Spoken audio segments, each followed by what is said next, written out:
Sami Redouane, 55 ans, est le fils aîné de Zineb Redouane. Le 1er décembre, en pleine manifestation des Gilets jaunes, sa mère reçoit un tir policier en plein visage. Elle décédera le lendemain à l'hôpital de la Conception, à Marseille. Aujourd'hui, sa famille se bat pour connaître la vérité sur les événements qui ont entraîné le décès de leur mère. Depuis Alger, Sami Redouane accepte de se livrer. Bonjour Sami, est-ce que vous pouvez nous raconter ce qui est arrivé à votre mère le 1er décembre? Oui. Bon, ma mère, le 1er décembre, vers les coups de 19h, elle était chez elle, elle préparait son dîner. Dehors, il y avait des gens qui manifestaient pour les immeubles effondrés à la rue d'Aubagne. Alors, il y avait les CRS qui venaient en force. Il y avait des gaz lacrymogènes et tout. Ma mère, elle a vu de sa fenêtre la situation, elle voulait fermer la fenêtre. Elle parlait avec ma soeur au téléphone. Elle a été visée directement au 4e étage par des policiers qui étaient stationnés devant le magasin SIA. Quand ma soeur elle m'a appelé, elle m'a dit qu'elle a eu l'accident, je l'ai appelée. J'ai rappelé ma mère, elle était dans un état vraiment grave. Elle criait et tout, elle avait très mal, elle saignait. Elle m'a dit d'appeler la SAMU. J'ai appelé la SAMU et j'ai appelé des voisins en bas, des gens que je connais. Ils ont assisté ma mère pour qu'elle lui facilite la sortie parce qu'il y avait des manifestations. Les routes étaient bloquées, étaient fermées. Et à l'hôpital, comment était-elle? Je peux vous faire voir. Vous faire voir. Hein. Ça, c'est à l'hôpital.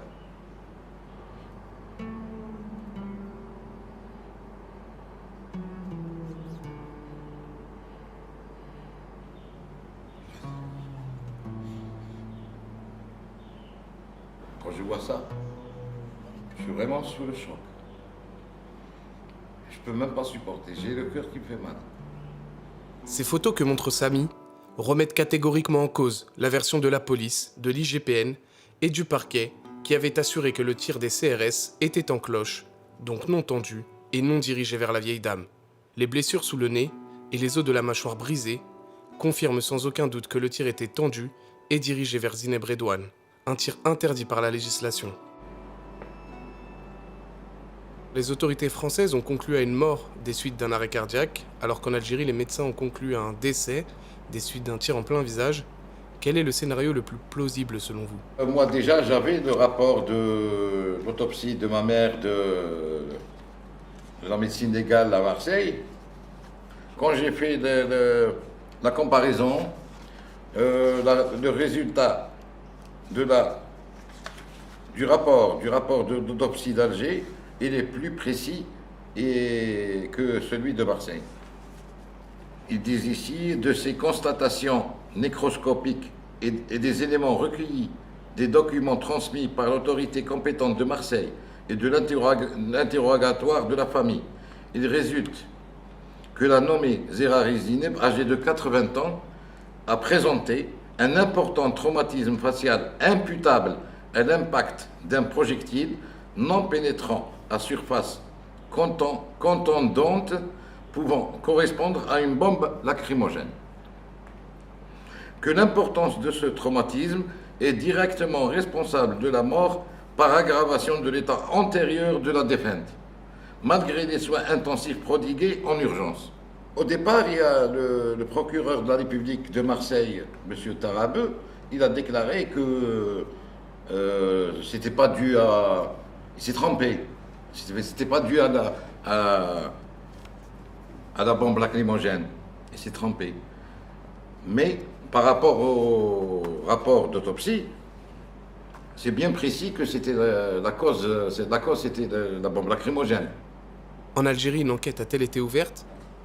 Oui, effectivement, il y a eu déjà une ouverture d'instruction au niveau du tribunal de Darbeda et ils ont procédé déjà à l'ouverture du dossier et ils ont envoyé au tribunal de Marseille pour leur remettre les rapports.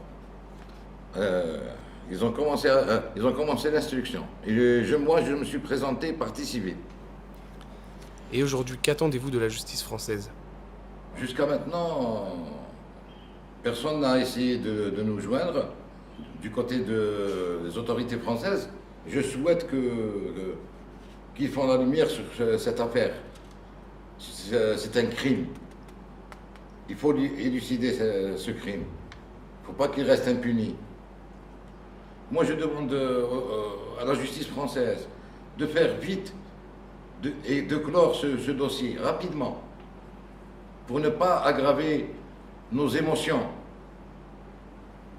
et laisser traîner les choses. C'est un crime qui doit être puni et rendre justice à ma mère. C'est ce qu'on demande, nous. Nous, on ne demande pas de l'argent, on ne demande rien du tout. Nous, on demande que justice soit faite seulement.